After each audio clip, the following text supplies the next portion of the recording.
خطوط انسانی سیرت کے آئینہ دار ہوتے ہیں۔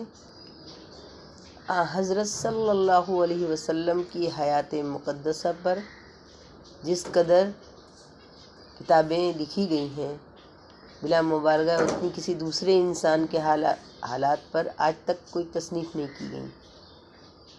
ذات اقدس کا ایک واقعہ آفتاب عالم تاب کی طرح روشن اور آپ کی کتاب زندگی کا ایک ورق دنیا کے سامنے کھلا ہوا ہے۔ کسی دور کی تاریخ کو سمجھنے کا سب سے زیادہ قابل اعتماد ذریعہ اس دور کی دستاویزیں اور خطوط سمجھے جاتے ہیں۔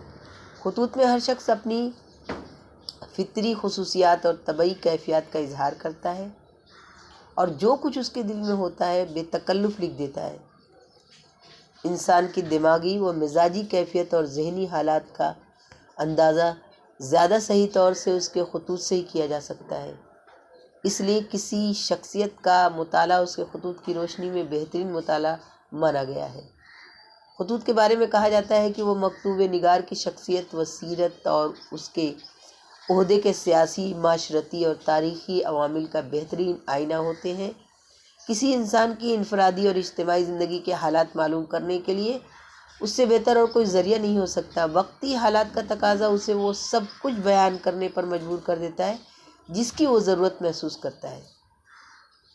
کسی مفکر کا قول یہ ہے کہ خطوط انسان زندگی کے آئینہ دار ہوتے ہیں۔ کسی شخص کی زندگی کے واقعی اور حقیقی خد و خال کو نمایاں کرنے میں خطوط کو بڑی اہمیت حاصل ہوتی ہے۔ روزمرہ کے پیش آنے والے واقعات، حالات، معاشرتی اور سیاسی تغیرات کے اسباب